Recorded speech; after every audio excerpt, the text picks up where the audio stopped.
right, that's where we finished off with in the last class. So when you have a circuit, when you have a cell connected to an external resistance or load, what really happens is current starts flowing from the positive terminal to the negative terminal, and the current flows through the external resistance and also through the internal resistance.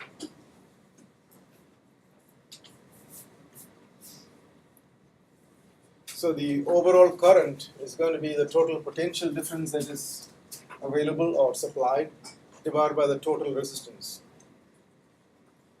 Now this total resistance includes resistance of the wires also, but resistance of wires pretty small compared to the internal resistance and the resistance outside. Now how much maximum current can you draw out of a cell? You can draw maximum current when you make this R equal to 0, the external resistance equal to 0. That will be V over R when external resistance equal to 0. In other words, you're short circuiting it. And what do you mean by short circuit? Short circuit is just connecting a wire from here to here, connecting the two wires together. Just a short circuit. So when you connect it that way, the electric current will prefer to go through the shortest resistance, smallest resistance, instead of going through this one. So the equivalent resistance of this and this together will be 0. So that's what is known as a short circuit. So when you short circuit it, you get the maximum current. And we discussed about the maximum current that can come out from the different kinds of cells. So the maximum current is inversely proportional to inversely proportional to the internal resistance. Your car battery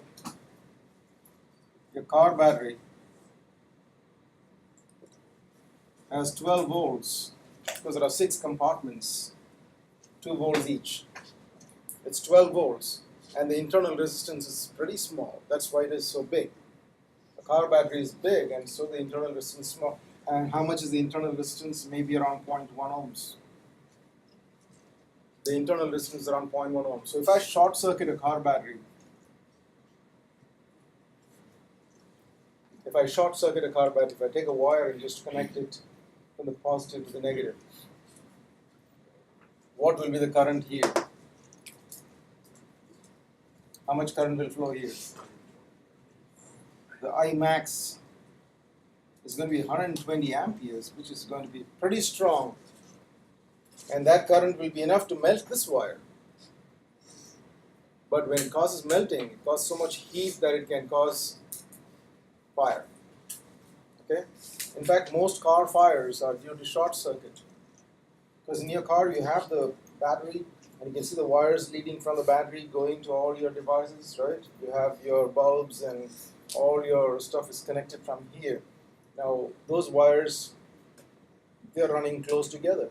And they're packed together and nicely run together. But with the age of the car, what happens is, especially when you're parking it outside in the sun and subjected to cold and heat, gradually what happens is the insulation of the wires, the insulation covering of the wires becomes brittle and slowly just withers away.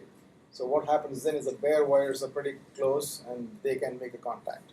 And the moment they make a contact, when the bare wires make a contact with the body of the car or anything, that's a short circuit. So immediately what happens is big currents will start flowing through the wires now. There are fuses and stuff like that to prevent extreme currents in the electrical wiring. But sometimes, people don't use proper fuses, especially when it's an old car, you don't really, you just try to make some shortcuts. Now, fuses. What's a fuse? It's a little device that can burn out. So if you put a fuse right there in between, the fuse wire is made of lead and tin, and that wire is meant to melt first. So as soon as the current starts flowing through that wire, before even any other part of the copper wire melts, this fuse wire is supposed to melt earlier. And so the heat that is formed in the fuse wire will melt and cut the circuit off. That's why we have you seen a fuse box in your car? The tiny, tiny fuses. Now, how do you see if the fuse is gone or not? You pull it out and then look. It's a transparent one. So when you look like that, you can see the wire inside. Now, if you see the wire is broken, then that means there must have been some short circuit somewhere without your knowledge, and that's just protected you. Now, the fuse could be 10 ampere fuse. You do have some spare fuses, right? So there could be 10 ampere fuse. Now you're supposed to replace it with the same type of fuse, 10 amperes. Now you may have some spare fuse of 40 amperes also in the same box. And that is meant to be used for other places. So if you see that, okay, you had a 10 ampere spare fuse, you put it there, and again the same mistake happened, and then you got fed up, because it is fusing multiple times. You say, okay, there's a 40 ampere fuse, let me put that instead. And if you put a 40 ampere fuse where a 10 ampere fuse is supposed to go, now that 40 ampere fuse will fuse only when it reaches 40 amperes. So what will happen is a stronger current will flow through the wires, causing heating, causing fire. So once a certain part of the wiring and all that gets overheated, it catches on, and then after that the whole car will be on fire. So especially this happens to old cars, not new cars. New cars are having better wires, and the fuse box is pretty good, and so everything should be all right. Yeah. Lower ampere fuse. Yes, you can use a lower ampere, but the chance of it going off is more. What do you mean, because I thought it was just... No, I mean, what is a fuse for? I mean, all right, let me say this one. If the fuse is a 10 ampere fuse, oh, it's seriously going to break. Yeah, it breaks around 10 amperes. Now the gadget that you're connecting, like maybe a cigarette lighter, into the cigarette lighter, what are you connecting? A cigarette lighter? Or are you connecting an inverter? Or are you connecting something more powerful? It depends. That's an outlet meant to give you a certain current, not more.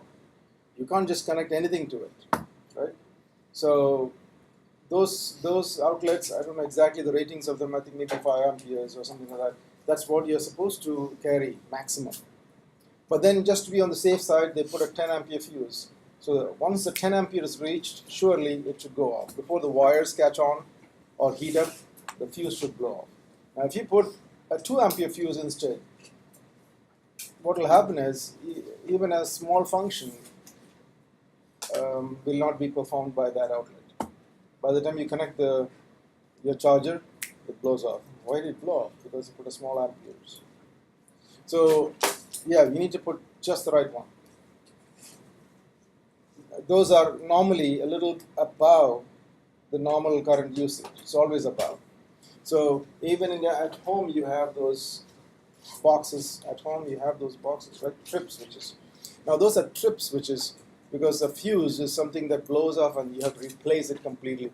And a trip switch is an electromagnetic switch, which I'll talk about later on when we do magnetism. It's a magnetic device. So when the current exceeds a certain amount, the magnetic field becomes strong enough to trip the switch, flip it. So it just flips off and so it disconnects it. Now how do you fix it? Go back there and find out which switch is flipped. And you reset it. Now resetting is very easy, but before you reset it, you have to find out what was the source of the error. What caused the thing to flip? Is it a faulty refrigerator wiring? Is it a faulty iron box? Or something must have made it go off. So you have to find out the source, remove that, and then put the trip switch on.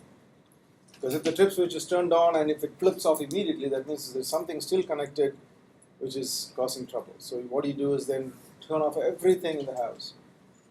Everything turned off, unplugged. And then turn all the trip switches on. And even then if it's going off, that means there's something internal. Yeah. Then you have to call an electrician and get it done. But if it is not going off after you unplugged everything, then go on trying one by one. Turn on one by one. And then you'll find out there's one particular device that is triggering that thing to go off. So That's a fuse. Yeah, those are meant to burn out at a certain rating. So maximum current that you can get out of a car is 120, and how much is needed to start your car is roughly around 40 amperes. So this is able to provide 40 amperes. That's good. Now when the car starts, the battery starts dying due to internal defects or because you didn't use it or you didn't charge it at all, this internal resistance is what grows up. The internal resistance starts growing to 0.2 and to 0.3. Now once it goes to 0.3, the maximum you can take out is only 40 amperes. The maximum. What is needed to start a car is 40 amperes, but the car, it's not a short circuit. You're connecting to a starter motor. The starter motor has a resistance also, right? So imagine this one goes up to 0.3 and the starter motor has 0.2 ohms. What will be the maximum current that it can give you? 24 amperes. What is needed to get it started is 40 amperes, so it fails to start. So it fails to start because it is not able to provide the 40 amperes. So what you have to do then is charge it. So when you charge this is a rechargeable cell, so battery. So what happens when you charge it? This internal resistance starts dropping. It starts dropping. And when it comes to 0.1, it should be able to provide the 40 amperes required to start the car. You get it? So,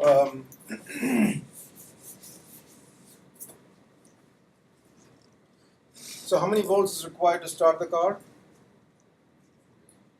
12 volts required to start the car. And how many volts is this? How many volts is this? 1.5 volts. This is 1.5 volts. Okay? So, how many 1.5 volt batteries will get you 12? 8 of them. So if I stack 8 of this into a battery box, can I start the car? Why? Because internal resistance is too big. Yeah, because this one, I don't know what I told you, maybe 1 ohm or 2 ohms. What did I tell you of the D? I gave you approximate values. You said one for the biggest. 1. Yeah, so 1 ohm for this one. How many cells are you connecting? 8 of them. So what will be the total internal resistance of all the 8 of those? It will be 8 ohms. And even otherwise, what's the maximum you can take out from here? 1.5 over 1. 1.5 amperes, whereas 40 amperes. So what will happen? The car won't start at all. So even if you have fresh cells like this, not 8, but 20 of them, the car is not going to start. Yeah. Would it make a difference if you connected it in parallel? Yes, if you connect in parallel, then slowly the internal resistance will start dropping. But how many of them need to connect? Too many. Too many. If you connect 100 of these in parallel, then you can, getting the internal resistance. Now, if I connect 10 of them in parallel, 10 of this in parallel, then the internal resistance comes down to 0.1. So would it start your car that way? No, then I have to have 10 this way and 10 gotcha. that way. And then it will be totally how much? 0.8, right? 0.8. Then that means you need more parallel. So you need a big truckload of these things to start. And these die fast. And these are not rechargeable. So it's impossible. I mean, car battery is the cheapest one. It will do the right thing. It's just got lead and lead oxide. So during electrolysis, it becomes lead and lead oxide. But if the car battery dies gradually, it becomes more lead sulfate, and lead sulfate starts piling up, and that's what causes the internal resistance to go on. Yeah. So now, how many volts are needed to start? How many volts are needed for your calculator? How many volts are needed for your calculator? 6 volts, right? So if I have a 6 volt, motorcycle battery, motorcycle batteries are also the same type as the car batteries, but they're smaller. But its internal resistance also is pretty small. So if imagine I have a battery of 6 volts, the big one, a big battery of 6 volts. Can I connect that to the calculator? what will happen if I connect the big battery of 6 volts to my calculator?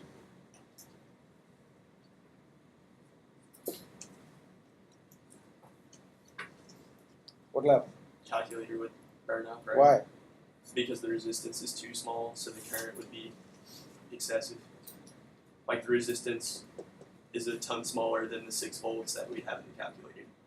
So the current provided would be too high, right? Current provided will be too high. Any other answers? In fact, the calculator will run most efficiently. Nothing will happen to the calculator. The calculator will run pretty efficiently because the calculator has a lot of resistance inside.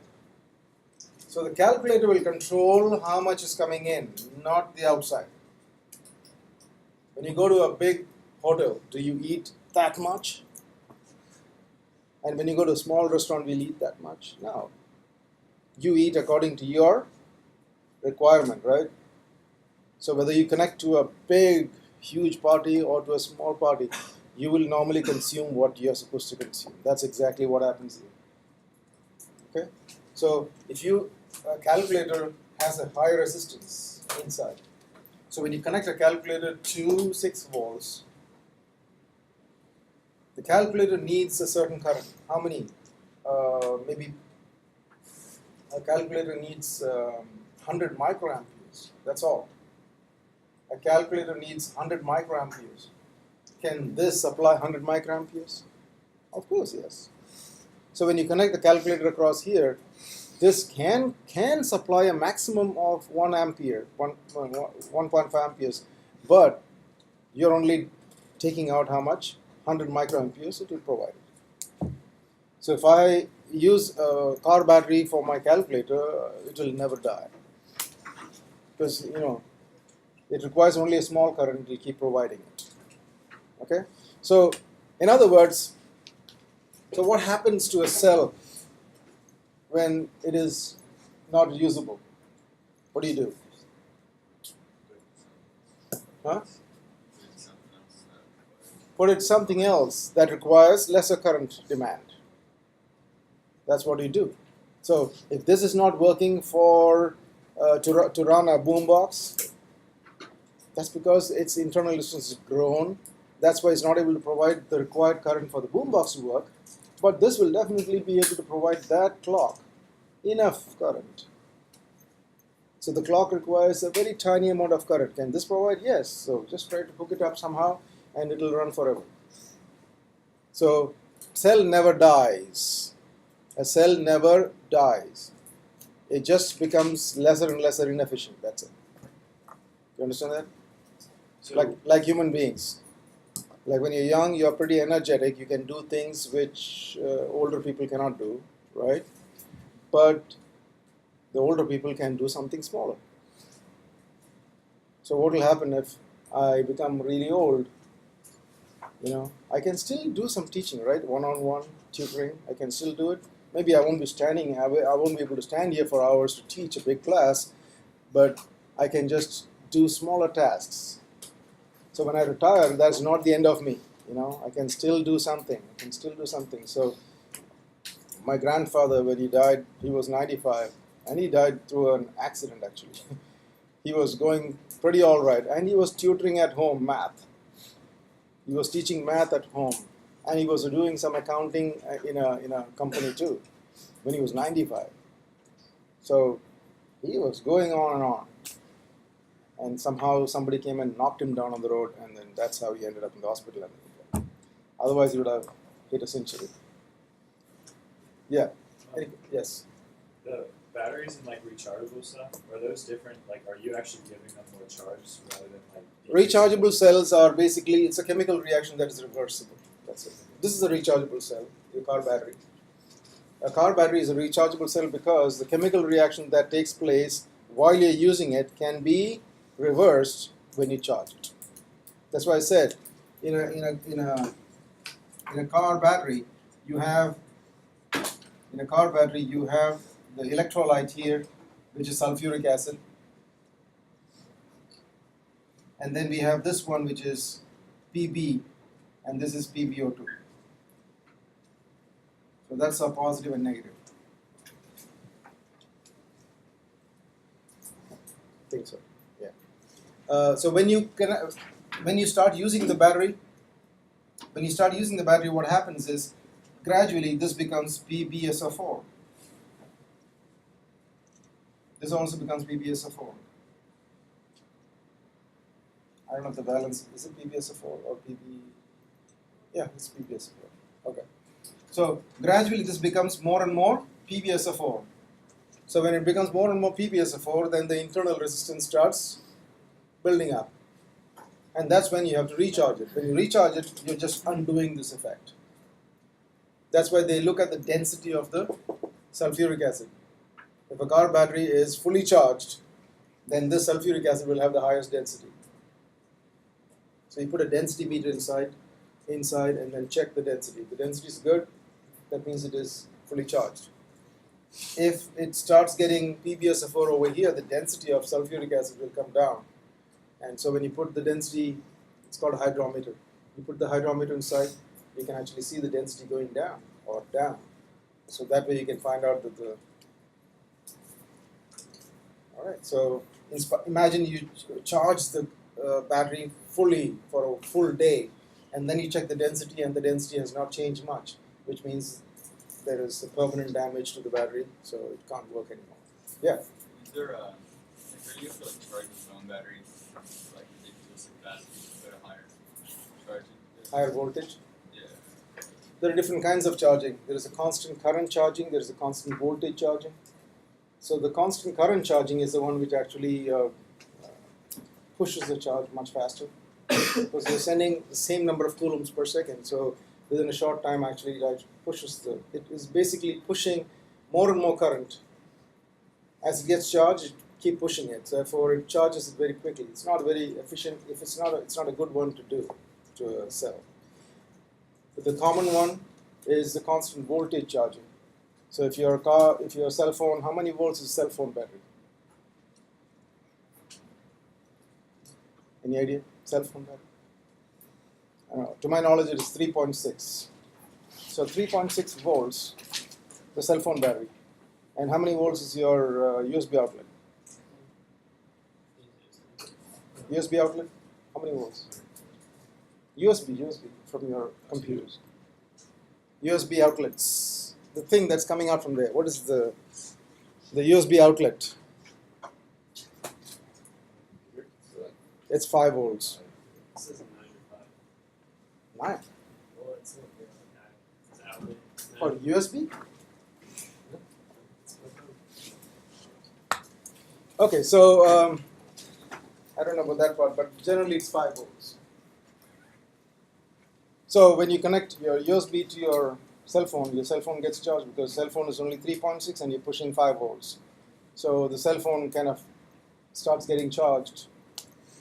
It's not a good idea to keep it charged continuously, even if it is 100%. Now, some of the latest devices, it doesn't matter. But some devices, they actually start getting weak. The batteries become weak if you're permanently plugged in. What I'm wondering is like if you were to put 20 volt charge like constant, would that be Say that again? like if you're like a constant 20 volt charge, would that For where? like into a phone rather than Oh, that would be too much of a current. would it just like blow it up or would Yeah, I it mean, off it can make the battery, it can blow the battery. Yes. Because if you push too much current, what will happen is the chemical reaction is taking place at a rapid rate. So you may have some unwanted gases building up inside, and also heating up. So all of a sudden, the whole thing will heat up, and unwanted gases coming out, and then boom, one explosion. So it's always this trickle charging is always best, slow charging. That's normally the right thing to do. Gradually let it build up the charge. That's the best way to charge a battery normally. Yeah. Right. What about like they're doing your phones like charging on the pad where you don't have to actually plug it in directly? Like Yeah, we'll talk about that when we do the electromagnetism. I'll tell you what's the technology there. Yeah. I've been talking about that long back. Yeah, really. I mean, years back I've been I've been telling students, like we can also do this. We can also charge something all by just keeping it right something over it. And now it is coming to reality. Should have invented it. Yeah, I mean, 15, 20 years ago, I've been talking about this. When I talk on that topic, and I kind of explain this to the students, like you can also have a way of not having a contact charging, no contact charging. And the technology that is used in there is exactly the same thing. There's nothing different. I don't use my potentials fully. Yes. Yes. So if cells never die, how do rechargeable batteries work? They're more like a passive- Alkaline batteries are the ones which are not rechargeable because the chemical reactions won't be switched. See, all chemical reactions are not reversible. Some are. So nickel, cadmium, lithium, and all those, some of those things are rechargeable. So it depends on the chemical and the anode and the cathode.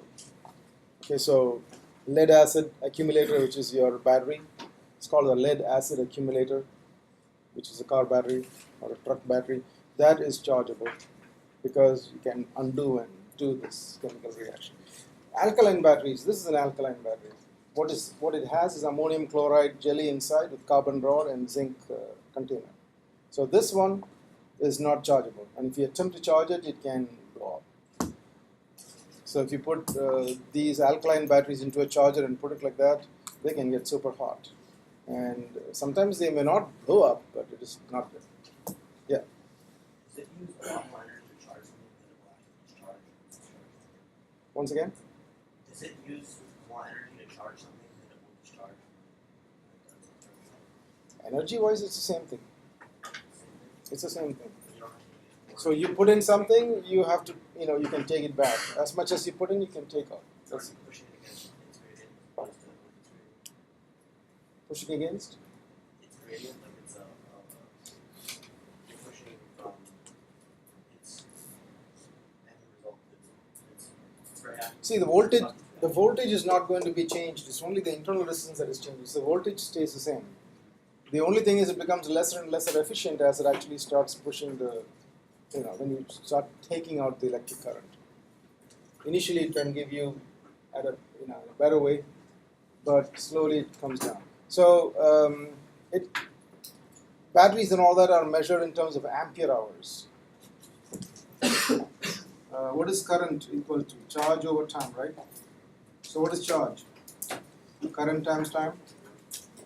So the charge, what's the unit of charge? Ampere, which is Coulomb, right? Ampere second. 1 ampere times 1 second is 1 Coulomb. Now how we measure the car batteries is in terms of ampere hours. That's how we measure it, ampere hours. Now what do you mean by ampere hours? How many amperes for how many hours? That's what it means. So your car battery, this battery is probably rated 60 ampere hours. What does it mean when they type in 60 ampere hours on it? Now, do you have a rechargeable cell, anybody? Rechargeable cell. Can you see what's written on it? Yeah. No, it's not here. Oh, I mean here in your calculator. We have a rechargeable. It's screwed in. Oh no, not that one. I mean like the one which you push in. Rechargeable cells that can be pushed in. So when the number says 2,200, or when the number says 60 ampere hours, 1 ampere for 60 hours, 2 amperes for 30 hours, 0.1 ampere for 600 hours, the smaller current you take, the more the number of hours it can supply the charge. It's a storage device. So when you buy rechargeable cells, suppose you go and say, okay, I need a rechargeable cell. Now they come in different prices. Obviously the price is because of this number. You may have one which is 1,200 milliampere hours, AAA rechargeable cells. Or you can see something that is 3,000 milliampere hours. This is going to be expensive. It may be the same AAA cell, But if you read the fine prints, you'll see what is the capacity. We call it capacity, which means how much charge it can deliver. Well, yes. On your iPhones, the percentage that it has, like it's at like 77%. Is that 77% to the threshold where the resistance in the battery is too great to supply the phone? Yeah, it's basically telling you like how much of this is left. Yeah, I get that, but like, what's the threshold? Because the moment that it dies, Yeah. sometimes you can turn it back on and get another 15 minutes out of it. What is that? Yeah, because normally when I'll tell you this, when we're going to talk about that very soon. The change of internal resistance also happens by temperature. So if you're using a cell phone for a period of time, for watching a video or something like that, the cell phone itself gets hot, right? The battery gets hot. And when the temperature increases, the resistance increases also. So the internal resistance kind of builds up also because of temperature. So you may see like 1% or 2% remaining, and then you say, all right, let me just quit all my apps, turn it off. And when you turn it off, it cools down. After it cools down, you're not charged anything yet. You're not charged yet, but it cools down. And then you turn it on again, and it is 5%. Oh, how did it become 5% now? You see what I'm saying? That's exactly what it is. Yes? Can I get some drinks? Oh, yeah, go ahead. I thought you were asking a wonderful question. Like never before. Yes. So what is the date on the cell? The date is, yeah. I mean, these cells on a rechargeable cell or a normal one? So, I don't know. Yeah. On a normal cell here, the date actually is indicated because this ammonium chloride jelly gets dried up. You know, it gets dried up and gets solidified with age. So when they say best before 2020, so they are giving a window of, so many years now, and that window is just to say that, okay, after that date, there is no guarantee of this one functioning the same way as it's supposed to function, because the jelly will solidify, which means there will be more resistance, the internal resistance. See, when the jelly is solidified, it won't take part. The electrolyte is not taking part efficiently. You understand? So the internal resistance builds up. So that's why you always look for the fresh cell. You look for the fresh cell. Again, the market these days are very tricky. They are cunning in one way. They're cunning in one way. Because if they tell us the date of manufacture, then automatically you will want to get the most, the recent one, right? You don't want something that's later. So that's why so in the past, when they manufactured bread and all that, they'll print exactly the time and date when it was manufactured, when it was made. So they'll print the actual date and time. So what happens? You walk into a shopping mall, you're actually like wanting to buy bread. Everyone is so conscious about the date, like, is it a fresh one? They'll keep looking at the date. Oh, this was done yesterday. Let me see. This was done 3 days back. No. This was, they keep scrambling for the date. And they want to finally find out one which is the latest one. And they'll pick that up. Because of that, the manufacturers, they understood that this is not going to work properly because we have so many of the old ones that never touched at all. So they want everything to go out. So then they started putting best before. That is not saying anything at all. Best before. And these breads can actually last for 2 weeks or more. They can last for a long time because they have a lot of preservatives. Fresh bread, if you make one at home without preservatives and without all those bad things, it won't last too long. After 2 days or something like that, you'll see fungus, building up on it. But then, how do these manufacturers make something that is going to last for 2-3 weeks? That's because they put preservatives and bad stuff. That's not good for us. Anyway, what they do is, if you go, what is today? Okay, September 21st, right? So 22nd. September 22nd, you're going and buying a bread and it says best before October 10. Wow, there's October 10. And so the moment you see October 10, you say, oh, take it, it's fine.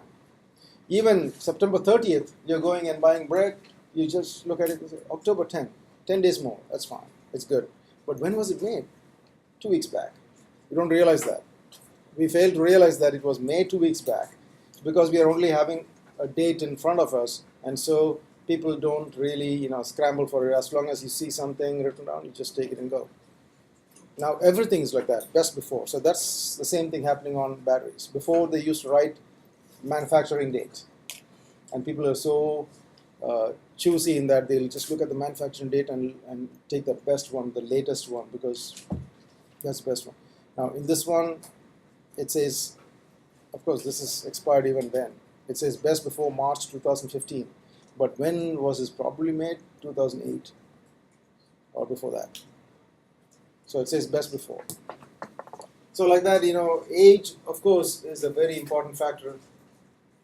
Age is an important factor. Same as the car tires. Your car tires. How do you see the age of a tire? Huh? By the age of the tire is printed on it. Yeah. It's the year and the number of the week. Yes. No, I think it starts with the number of the year first and the number of the week. I think you can look it up. On your car, on your tires, somewhere around, you will see a kind of an oval box like that. And inside the box, they have written 4 digits. And the 4 digits are, I think, the year of manufacture. The year of manufacture. Like if it was made in 2016, it would be saying 16. And then the week of manufacture. If it was the 35th week of manufacture, then 35. So you'll see 1635. It makes nothing at all, like you cannot figure out what that number is for. This simply means 2016, the 35th week that tire was made.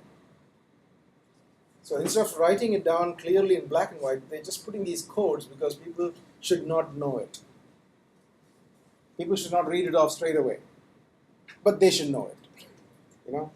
So if you go and see, sometimes you'll see like they say, all right, buy 3 tires and the 4th one is free. Of course, you know why they do it? They just want to get rid of the tires. That's why. Go and check if the tire's age is like 17, the 35th week. Never. You won't see it. I mean, if it was manufactured that month or the month before, you won't get it for one. Take 3 and 1 free and all that stuff. They won't give it. You'll see that it was made last year, and they want to just get it going. They don't want it. They don't want to stock it there because the more number of weeks they stock it, it's going to get. So why? Because the rubber gets hardened by age. Rubber gets vulcanized on contact with oxygen, and so it gets hard. Fresh tire will always be, like soft and like eraser. Your eraser, when you buy it fresh, you can just bend the eraser like that, and so nothing doesn't break.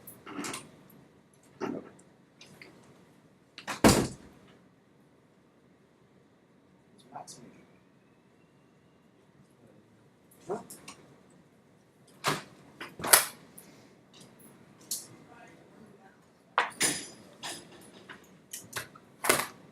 It's 139.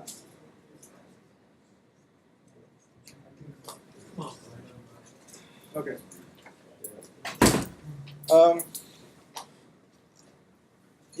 So when you buy, so if you dig into your drawers and take an eraser which was bought long back, just bend it like that and it just crack. Because it's become brittle. The same thing happens to tires. Anyway,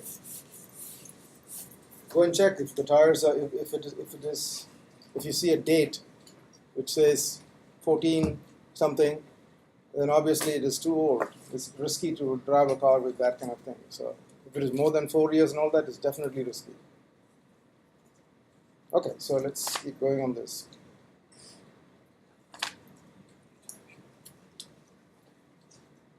The resistance depends on what factors?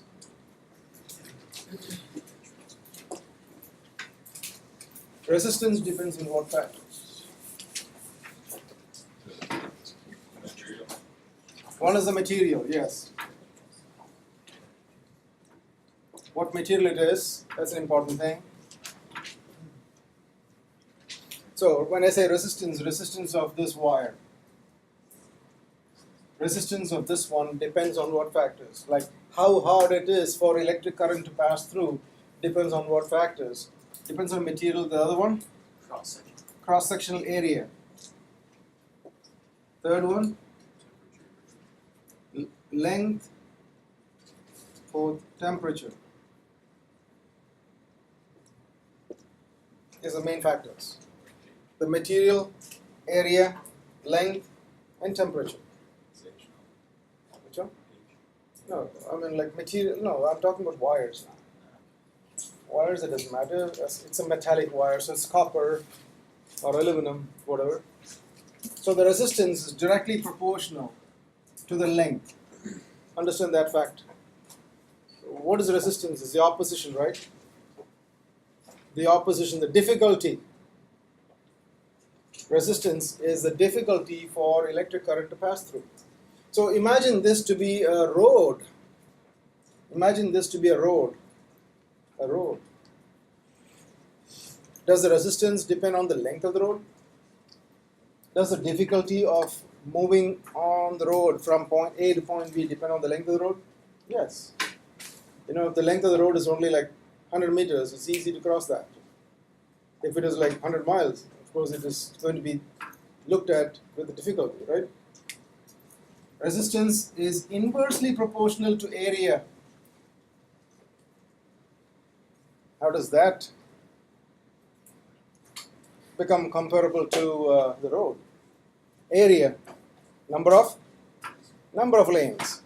If you have a road which is a single lane road, compare that with 5-lane roads. Of course, if it's a 5-lane road between two destinations, 2 points, it is easier to travel, right? So the difficulty goes down. So the thicker the wire, the smaller the resistance. And resistance is equal to the proportionality constant times L over area. Now this rho, it's a Greek letter again, rho. Rho is called resistivity.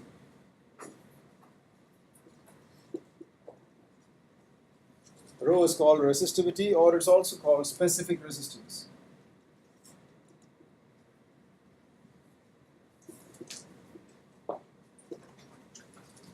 Rho is called resistivity of the material, or it's also called specific resistance.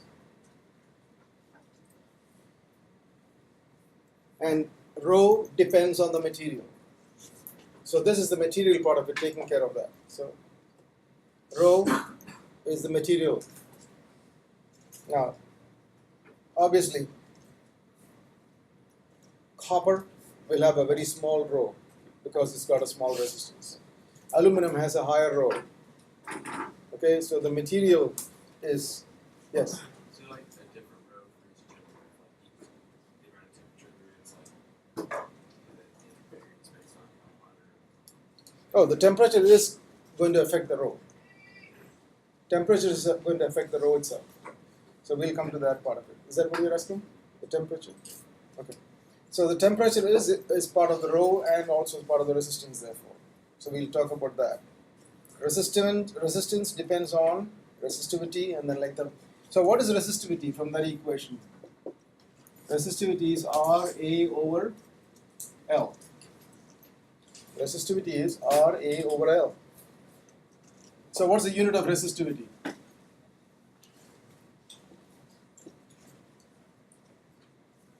What's the unit of resistivity? What is the unit of resistance?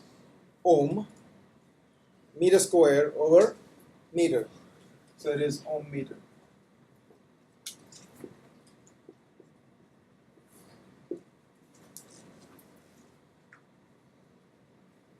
Unit of resistivity is ohm meter or ohm meter as.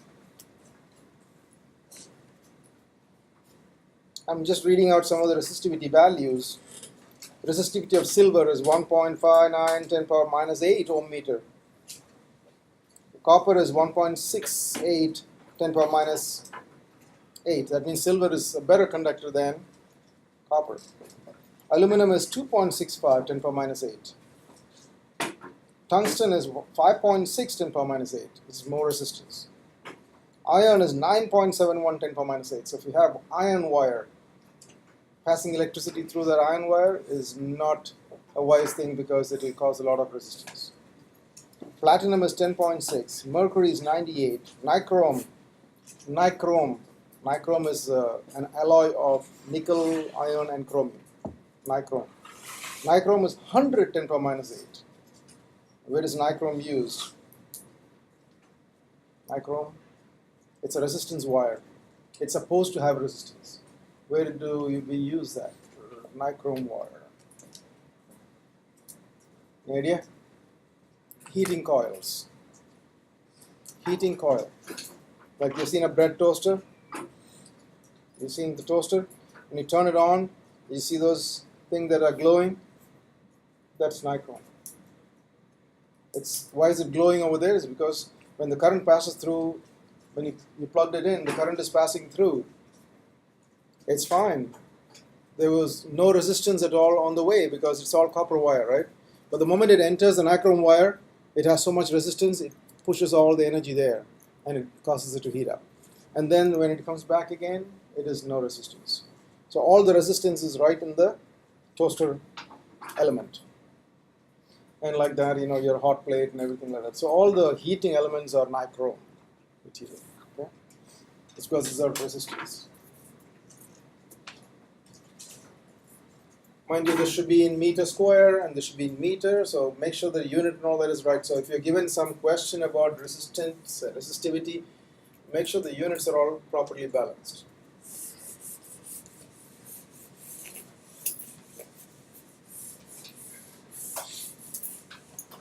Temperature coefficient of resistance. Temperature coefficient of resistance. What does that mean? That means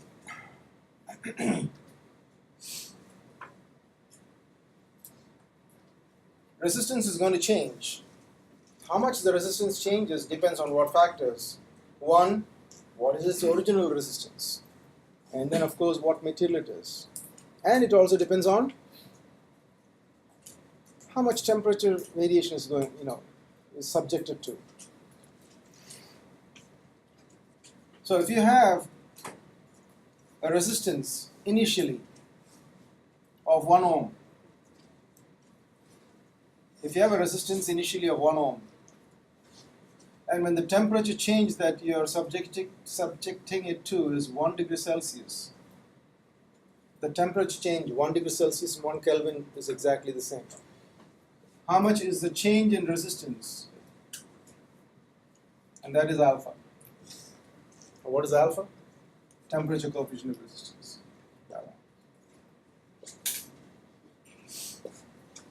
The temperature coefficient of resistance is alpha. So if you have a 1 ohm resistor and if you subject it to a change of 1 degree Celsius, how much change does it go through? That's alpha. So if you have 1 ohms, if you have 2 ohms resistance and you subject to 1 degree Celsius change in temperature, how much will be the change in resistance?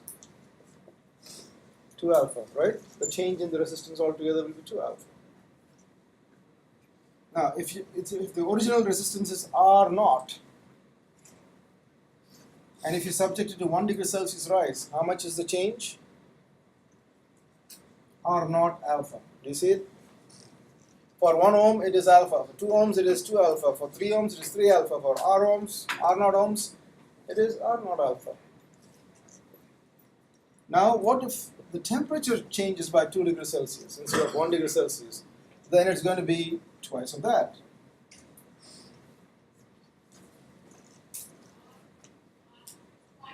If it changes by 3 degrees Celsius, then it will be price of that. Now, if it changes by delta T, then it's going to be R naught alpha delta T. So the change in resistance is equal to R naught alpha delta T. The change in resistance that any resistor will undergo depends on the original resistance, and depends on the coefficient, and also depends on how much temperature change you're subjecting it to.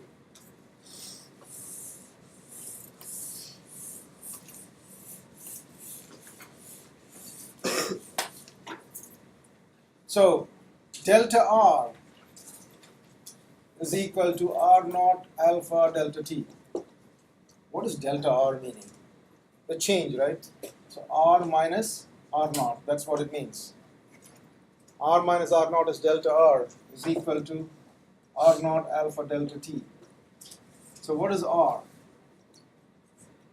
R is equal to R naught plus R naught alpha delta T. So R is equal to R naught times 1 plus alpha delta T. Now that is an equation that tells you how much the resistance is going to change if it is subjected to a change in temperature.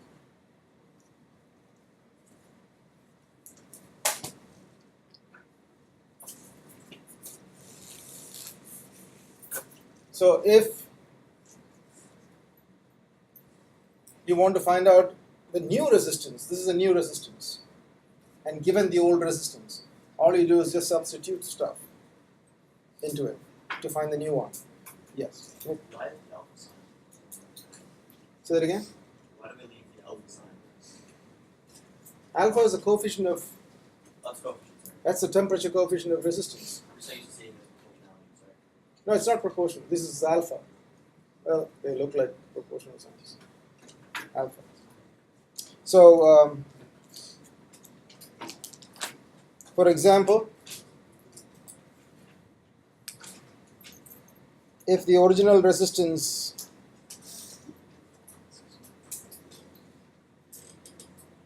is 164.2, if this is 164.2 original, and if you subject it to a change in temperature from 20 degrees Celsius to